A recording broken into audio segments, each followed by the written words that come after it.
Pero en fin, vamos a intentar en estos minutos, que no, como les digo, no es un webinar, no va a durar mucho tiempo, pero sí vamos a mencionar algunos apartes y cómo se relacionaría en caso tal. Imagínense en la escena de que este dispositivo o este algoritmo de inteligencia artificial pudiese desarrollarse como una persona y aplicaría o aplicarse en el derecho colombiano. ¿Cómo podría funcionar esto? Me encantaría. Esto no es un espacio para abogados. Si bien yo soy abogado, mi intención es poder conectar con todas las personas, sean o no sean abogados. ¿Sí? Lo que más quiero yo es poder compartir contenido de valor, contenido de mi especialidad, que es la tecnología y el derecho, y poderlo hacer de una manera pues muy clara, de una manera muy comprensible. Entonces, vamos a comenzar.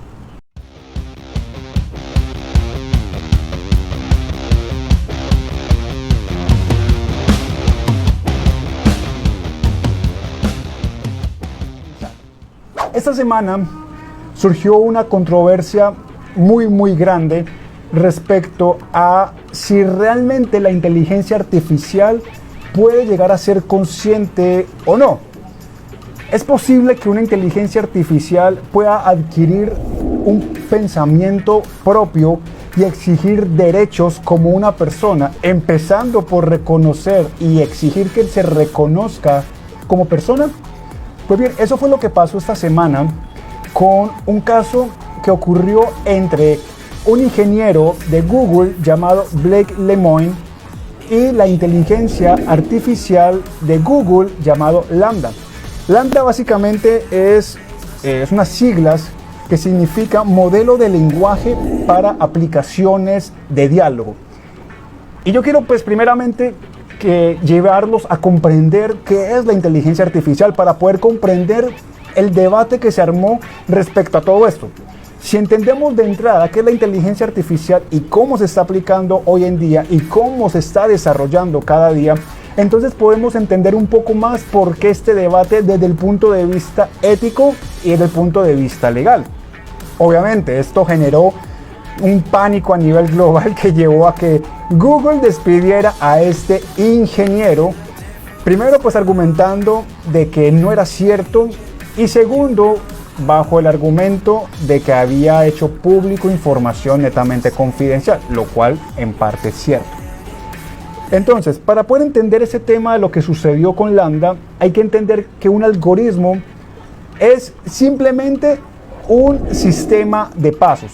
Y si tú me estás viendo ahora mismo en YouTube, quiero invitarte a que por acá va a aparecer un enlace en donde yo estoy hablando acerca precisamente de lo que es un algoritmo. Allí va a aparecer y allí estoy hablando de por qué o de qué manera se está utilizando.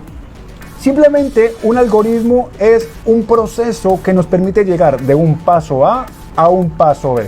Bueno, y eso cómo se explica en la actualidad.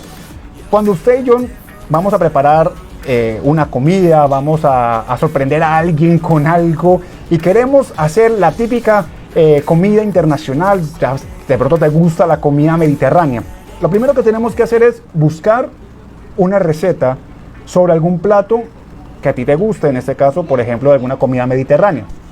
Entonces, lo primero que te dice el paso es, busque los ingredientes. Ok, tú vas buscando cada uno de los ingredientes que en principio no tienen ninguna relación el uno con el otro. Tal vez la arveja no tiene nada que ver con el pepino, estoy improvisando, o no tiene nada que ver de pronto con el tomate, en fin. Pero entonces, cuando ya tú tienes todos los elementos, tú comienzas a seguir el paso que la receta te va diciendo. Pica el tomate de cierta manera, pica la arveja o cose la arveja de cierta manera, la zanahoria, en fin, te comienza a dar un paso tras otro. Luego te dice, junta todo eso, échale sal, échale pimienta, júntalo con la carne, júntalo con el cerdo, júntalo con lo que sea, y al final te va a dar un producto que es tu comida o tu plato, como el paso a paso te lo estaba sugiriendo. Otro ejemplo, si supongamos tú vas a una ciudad, ya sea yo soy de Medellín, pero vivo en Barranquilla actualmente, y cuando yo llegué a Barranquilla, yo no conocía absolutamente nada de esta ciudad. Mi esposa, a los que conocen Barranquilla, sabrán dónde queda el cementerio Calancala, ¿sí? Y yo me acuerdo que recién llegaba a Barranquilla, mi esposa me dice, venga, si alguna vez nos perdemos o te pierdes, me llamas y nos encontramos en el cementerio Calancala. O sea, yo no tenía ni idea de cómo llegar a Calancala. Posteriormente ya me dijo, no, tienes que coger tal bus, bajarte en tal parte, caminar tales cuadras, etcétera, etcétera. Y posteriormente, en la medida en que fui conociendo la ciudad, pues fui aprendiendo las direcciones, a tal punto de que yo le puedo decir a alguien, si tiene una necesidad de una dirección, qué calles tomar para que se demore menos, qué avenidas puede tomar o qué no tomar por si de pronto se va a demorar más. Y todo eso que les estoy diciendo en estos dos ejemplos, básicamente es lo que es un algoritmo. Es decir, tomar los pasos que nos permitan llegar de un lado A a un lado B, o en palabras más castizas, solucionar una necesidad. Entonces la inteligencia artificial lo que hace es tomar toda nuestra información, toda esa información que nosotros dejamos en Facebook, toda esa información que nosotros dejamos en Instagram, toda esa información que nosotros dejamos en Google cuando buscamos, o en todas esas páginas que dejamos cuando aceptamos las cookies, toda esa información que dejamos a través de nuestros celulares. Imagínense, más de 4.000 millones de personas, y que por lo menos el 80% de esa población tengamos acceso a internet y dejemos nuestros datos. Obviamente la cantidad de información se contabiliza por millones. La cantidad de datos que las empresas tienen de nosotros, por lo menos Tigo, Claro, Movistar, Virgin, etcétera, etcétera, tienen una cantidad de datos de nosotros que ellos lo que hacen es que la venden al mejor postor. Y entre esos compradores están las grandes compañías. Entonces, con base en esos datos, que son millones de datos, ellos generan patrones en donde a través del ensayo-error, ellos van perfeccionando esa información de tal manera de que sea predictiva, es decir, desarrollar y encontrar patrones. ¿Cómo así, Dani? Barajémela más despacio porque me estoy perdiendo. Ok. ¿No te ha pasado que cuando tú buscas, por ejemplo, en Google una palabra, te aparece un autocompletar? Y ese autocompletar te está mencionando exactamente lo que tú querías buscar. O en el caso de, por ejemplo, del correo de Gmail, tú estás escribiendo buenos días, automáticamente te aparece con una tonalidad como grisácea la continuación de la palabra, complementando lo que ya tú quieres decir. Eso es básicamente aplicación de inteligencia artificial, en donde a través del ensayo, a través de la repetición, se han creado patrones. Por eso cuando tú y yo comenzamos a escribir, hay una autocompletar. Entonces este dispositivo o esta inteligencia artificial llamada Lambda, básicamente es un sistema alimentado por millones de datos. Sin embargo, el debate surgió porque este hombre, llamado Blake Lemoine, afirmó que en una conversación que tuvo, y es una conversación, aclaro, que no fue como si fuese un robot, no, este Lambda es una especie de chatbot. ¿Qué es un chatbot?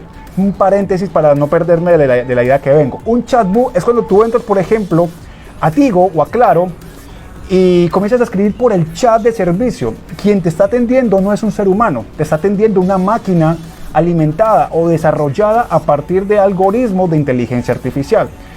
Es decir, está entrenada con una cantidad de datos que a partir de los comandos que tú y yo demos, ya ese sistema nos va a dar una respuesta.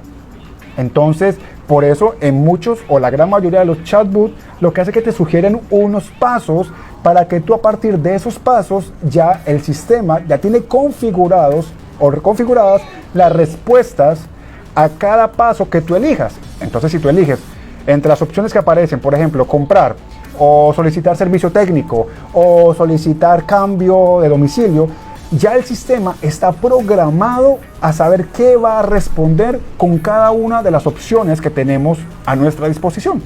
Entonces, Lambda es una especie de chatbot, pero mucho más avanzado. La cantidad de información es, pues, a la enésima potencia mucho más elevada que un chatbot normal. Y es por esto que puede y ha generado cierta controversia, porque ha llevado a que confunda a las personas, y en este caso al ingeniero, que su trabajo principal, el del ingeniero con este dispositivo, con este algoritmo, era revisar que entre sus respuestas no hubiesen palabras de discriminación o de odio. Entonces, de un momento a otro, esta persona comenzó a escribir como si estuviese hablando con una otra persona. y el ingeniero le preguntaba a Lambda, ¿eres tú una persona? Y obviamente le respondía con base a esa cantidad de información que ha recibido y que continuamente recibe, y cuando le responde como si fuese una persona, le dice que sí, que es una persona y que exige que se le considere como una persona. Ahí se generó un debate porque esa persona entonces sacó a la luz pública eso que se conoce como que si efectivamente la inteligencia artificial puede sentir. Esto obviamente muchas personas que son medio conspirativas comenzaron a decir que sí, que eso es verdad, que la inteligencia artificial, que la tecnología nos va a gobernar el mundo, etcétera, etcétera. Otros simplemente dijeron, no, es imposible. Porque además el sistema le decía al ingeniero, yo siento amor, yo siento miedo de que me apaguen. Y ahí entra el debate realmente. ¿Cómo una máquina puede llegar a sentir lo que usted y yo sentimos, por ejemplo? Lo que es el miedo. ¿Cómo una máquina puede llegar a sentir lo que usted y yo sentimos, como es el amor? Algo tan abstracto como es el amor. No podemos decir, allá va el amor, se montó en el bus. O allá va el amor, cruzando la calle. Es algo abstracto y es algo que va muy, muy dentro del fuero de las personas. Entonces, esta máquina o este sistema es desarrollado a partir de un tipo de inteligencia artificial de los múltiples que hay. Hay un tipo de inteligencia artificial que se conoce como el Machine Learning o el aprendizaje de las máquinas, que es a partir de la repetición de continua cantidad de información, que pasa primeramente por una fase de desarrollo en donde se le inserta la información, luego pasa una segunda fase de perfección de esa información y dependiendo cómo esté esa segunda fase llega a una tercera fase de modelado y posteriormente pues ya como tal de funcionalidad o de operatividad. Sin embargo, hay otro tipo de inteligencia artificial y es la que se aplicó en este caso con Lambda y es conocida como el Deep o la Deep Learning. La Deep Learning, como se dice en castellano, es aprendizaje profundo, busca recrear esos patrones neuronales humanos, busca desarrollar relaciones neuronales que el cerebro humano continuamente y de manera natural puede hacer, pero en este caso trasladándolo a una máquina. Y entonces eso ha generado que muchas personas crean que efectivamente, dadas las respuestas de Lambda, se puede inferir que efectivamente este aparato habla, tiene personalidad, tiene derechos, ya es un ser consciente y demás. Sin embargo, pongámonos a pensar por un momento lo que pudiese pasar en caso tal de que en este caso particular o en futuros casos efectivamente se le reconociera la personalidad jurídica o natural a este tipo de dispositivos. Pongámonos a pensar qué desafíos tendría, por ejemplo, para el derecho. Yo como abogado, yo tengo que preguntarme cuál sería el alcance jurídico de este tipo de situaciones. Pero además, ¿cuál sería el alcance ético para la sociedad, para las empresas, para el mercado, para las economías, el tener este tipo de situaciones? ¿Puede sentir ese tipo si, por ejemplo, le pegan un golpe, le ponen zancadilla? ¿Puede decir, ouch, me dolió? Yo creo que no, estoy seguro que no. Y yo quiero ya remitirme un poco y para ir ya cerrando este live y de paso pues aprovecho y saludo a cada uno de los que me están viendo a través de este live. También saludo a aquellos que me están viendo de manera posterior por medio de mi canal de YouTube. Si estás allí y no me estás siguiendo, créeme, te estás perdiendo un contenido de valor impresionante. Sígueme, apóyame en mi canal, compártelo con otras personas. O si me estás escuchando a través de mi podcast, también te invito a que me sigas en cada una de mis redes y que lo compartas y opines. Tu opinión es muy importante. Yo aquí no vengo a hablar de manera de monólogo, esto no es una cátedra, simplemente es un live, una conversación en donde yo quiero acercarme a cada uno de ustedes y compartir lo que sé, compartir lo que he venido aprendiendo, pero también escucharlos, también leerlos y aprender de ustedes, de cada uno de ustedes, sean o no sean abogados, estén o no estén dentro de la industria legal. Entonces, yo pensando en el tema hipotético de que este sistema pudiese tener realmente derechos, yo me dirigí al artículo 74 del Código Civil. Y el Código Civil básicamente dice quiénes pueden ser personas, y en este caso personas naturales. Imagínate, si la máquina basada a partir de inteligencia artificial, es decir, Lambda, dice yo soy una máquina, pero yo reconozco que soy sintiente y exijo mis derechos, ahí entraría un debate jurídico impresionante que, créanme, nadie está ahora mismo en la capacidad de afrontar. Pero partamos del hecho hipotético que sea así. Partamos del hecho hipotético que efectivamente este sistema sea reconocido como una persona, como un ser viviente y sintiente. Pues bien, dice el artículo 74 del Código Civil colombiano, escrito por nuestro antiguo amigo Andrés Bello, que que son personas todos los individuos de la especie humana, cualquiera sea su sexo, su edad, su estirpe o su condición. Y a menos que haya una revolución que cambie de tajo el artículo 74 y todo el Código Civil, un aparato de inteligencia artificial no puede ser considerado una persona. ¿Por qué? Si lo vemos desde el punto de vista de la legislación colombiana, no es de la especie humana. Pero además existen otras legislaciones, por ejemplo, como la europea, que entre las múltiples polémicas que ha generado, la Unión Europea ha sido la única actualmente que le ha dado una relevancia a regular la inteligencia artificial, y actualmente existen múltiples proyectos que intentan regular eso. Y una de las propuestas que le hacían a la Unión Europea era, oiga, denle personalidad jurídica a la inteligencia artificial para que esta vaina sea responsable judicialmente. Es decir, denle personalidad jurídica para que puedan responder ante la justicia. Yo no me imagino un robo esposado, yo no me imagino un robo siendo condenado a cadena perpetua, puede ser un chiste.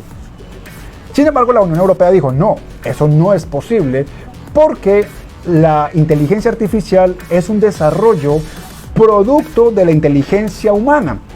Como decíamos al principio, y me devuelvo un poquito, toda inteligencia artificial es creada a partir de millones de datos. Todos esos datos que usted y yo dejamos en la web, eso que conocemos o que se conoce como nuestra huella digital.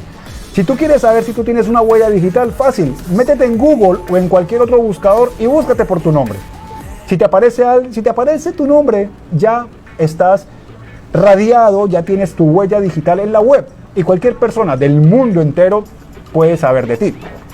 Entonces, la inteligencia artificial es un conjunto de datos, de millones de datos que lo que buscan es a través de una progresión donde a un paso A, un paso 1, un paso 2, un paso 3, buscan desarrollar un producto final o solucionar una necesidad.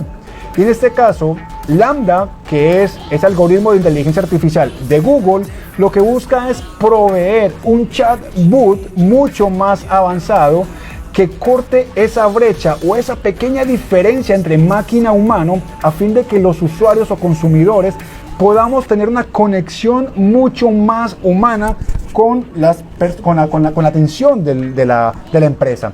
Entonces, si usted actualmente se mete, por ejemplo, a una página de donde quiera comprar algo y tiene un chatbot, usted de una se va a dar cuenta que es un chatbot. ¿Por qué? Usted simplemente le pone un comando que no esté para ese sistema definido, te va a decir, no entendí lo que me dijiste, vuélveme a escribir. Si tú le escribes algo que no está configurado, el sistema no va a colapsar, pero te va a decir, no puedo continuar porque no entiendo lo que me dices. Ok, Lambda viene a evolucionar todo eso y a disminuir esos límites entre humano-máquina al momento de prestar un servicio, a fin de que las personas puedan creer que efectivamente están siendo atendidos por un ser humano. Entonces, y para finalizar, quiero simplemente dejar unas preguntas y aprovecho y saludo por acá a Melissa Márquez, también a Geraldine Rodríguez, y gracias por conectarse. Me gustaría también que cada uno de los que están allí conectados me escribieran, me dieran sus opiniones respecto a lo que estoy hablando. Y quiero simplemente terminar este live con unas preguntas. Por ejemplo, ¿cómo se regularía un dispositivo basado en inteligencia artificial desde el punto de vista del derecho laboral? Porque si es una persona, entonces, y puede trabajar, ¿cómo se regularía el contrato laboral? un contrato definido, un contrato indefinido, por prestación de servicios, cuántas horas trabajaría, porque yo como empresario yo puedo decirle, venga, usted es una máquina, yo te puedo poner a trabajar 16 horas, 24 horas, tú no te vas a cansar. Pero también puede ser que la máquina diga, no, es que la ley dice que son 8 horas. ¿Sí? Imagínese cuál sería el debate, cuál sería ahí el conflicto. O por ejemplo, ¿estaría obligada esta máquina basada en inteligencia artificial a pagar seguridad social, a pagar salud y pensión, a descontarle? Por ejemplo, imagínate que una máquina con inteligencia artificial llegue a final de mes y en su volante de nómina le digan que le hacen un descuento por el ICBF. La máquina va a decir, a mí qué me importa el ICBF, o a mí qué me importa que tengan que pagar salud y pensión. Imagínate cuáles serían los desafíos jurídicos de una máquina basada en inteligencia artificial en donde, por ejemplo, tenga que pagar salud o donde tenga que cotizar a pensión.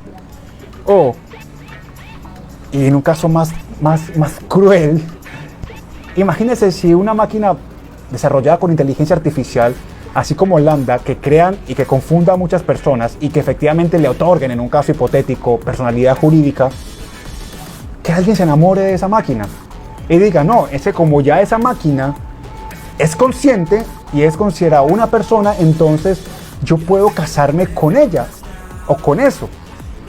Yo puedo adoptar. Imagínate cuál sería el dilema moral, cuál sería el dilema ético y jurídico de llevar o a extrapolar esa situación de la inteligencia artificial. Entonces, imagina, bueno, por acá dice Machado Herrera, mi comadre Mariela, dice, al menos por salud, sí, por los mantenimientos. Ok, bueno, por acá Mariela puso que efectivamente se debería cobrar, descontársele por salud para que pueda hacerse el mantenimiento, pero si es una persona, entonces él mismo debe automantenerse porque para eso le pagan, podríamos decir. Pero imagínese cómo sería el trámite para adoptar, por ejemplo. ¿Cómo sería la situación jurídica, por ejemplo, si tiene un accidente? Son muchas cuestiones, pero quiero finalizar con esta corta reflexión.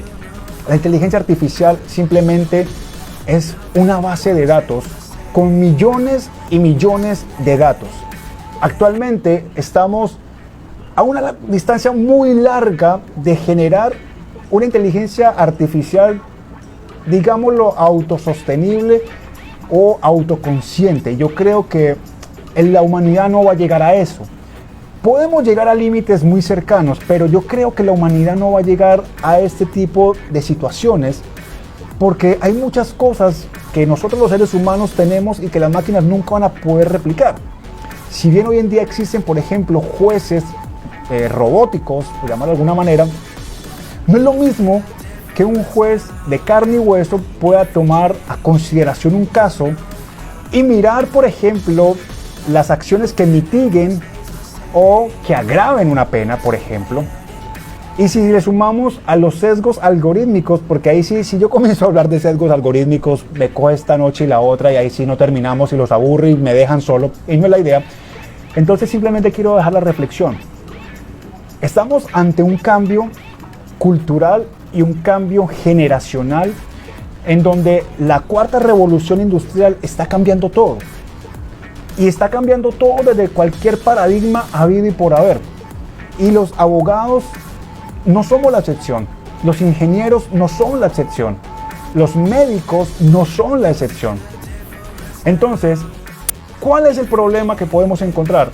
O me adapto y lo uso a mi favor, o simplemente lo ignoro y dejo que el mundo siga avanzando y yo tal vez quede rezagado y tal vez me meta en problemas porque al final no tendré cómo poder sobrevivir o solventar una situación en donde el mundo está exigiendo cada vez profesionales más capacitados, pero también normas jurídicas mucho más innovadoras, mucho más desafiantes a una realidad global que es cambiante todos los benditos días.